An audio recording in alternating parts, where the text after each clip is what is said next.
Rafiq Chowdhury never imagined that one day, he would stand in front of a mirror and fail to recognize the person staring back at him. He was 29 years old, single, broke, living in a tiny rented room in Queens, New York. The kind of place where the noise from the street becomes a part of your heartbeat. But he wasn't always like this. He came to the United States with the biggest dream a young man could have: to become a successful businessman. Not for fame, not for luxury, but so his parents would never have to struggle again.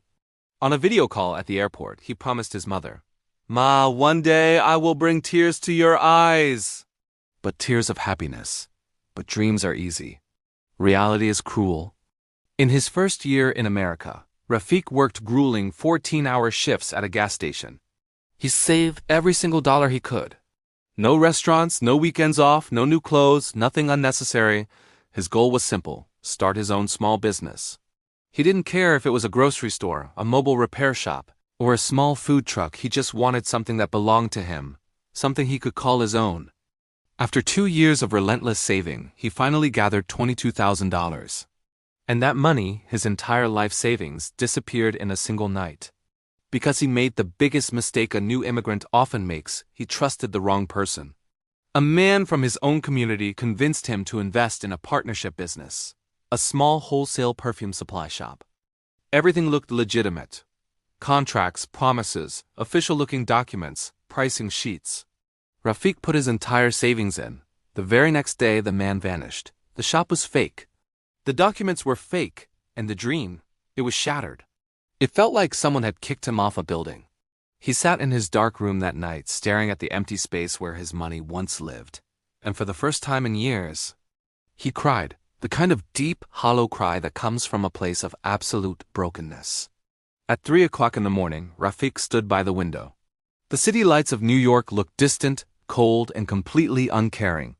He whispered to himself, maybe I wasn't meant to succeed.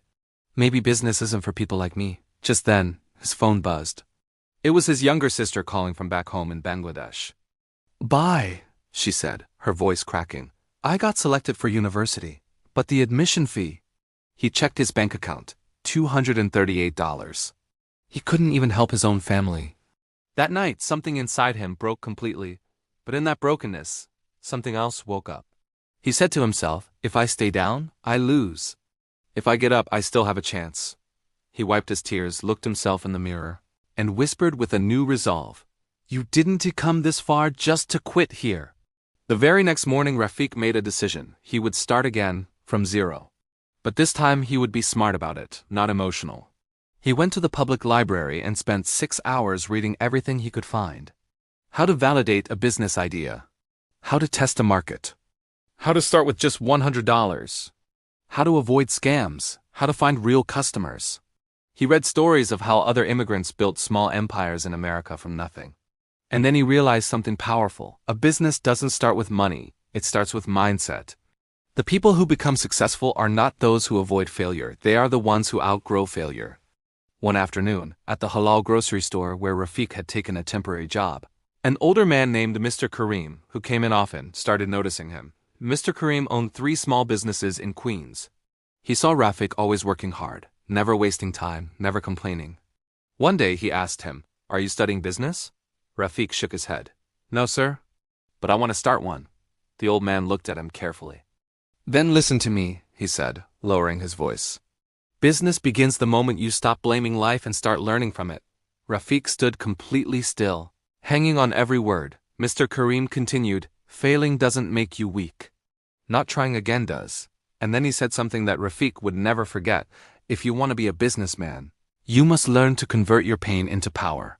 That line hit him like a jolt of electricity. Rafiq realized he didn't need thousands of dollars to start a business. He needed a simple idea combined with consistent, relentless action. He sat down and listed his skills. He could fix phones. He could speak English well. He had experience handling customers. He was used to working long hours without complaining. And he learned fast. Suddenly, an idea hit him. What if I start a mobile repair service right from my room? No shop, no rent, no staff, just him, his own skills. He went on Amazon and bought a $39 toolkit. That was his entire investment. That was his new beginning. He printed 50 small, simple flyers and taped them on the doors in his neighborhood. The flyers read, mobile repair, fast, affordable, home pickup and drop. For 2 days, there was nothing, silence. But on the third day, a woman texted him. Hi, my iPhone screen is broken. Can you fix it? He bought the replacement screen. He watched 12 different YouTube videos just to make sure he didn't damage anything. He fixed her phone perfectly. She paid him $120. And then she said, wow, this is great. I'll recommend you to my neighbors. Rafiq walked home that day with the first real smile he'd had in months. He looked down at his hands, the hands that had just earned him his first business income, and whispered to himself, this is how business begins. One customer at a time. This story isn't just about starting a business. It's about resilience. It's about getting back up when life knocks you down harder than you ever thought possible. It's about the power of a single decision to change your entire future. Rafiq's journey shows us that your biggest failure can become the foundation for your greatest success, but only if you choose to learn from it and keep moving forward. So if you're feeling lost, if you've been knocked down, remember this story. Remember that your new beginning doesn't need a lot of money. It just needs you to start. Thank you for watching. If this story inspired you, please like, share, and subscribe for more content that empowers you to build your own dream. We'll see you in the next video.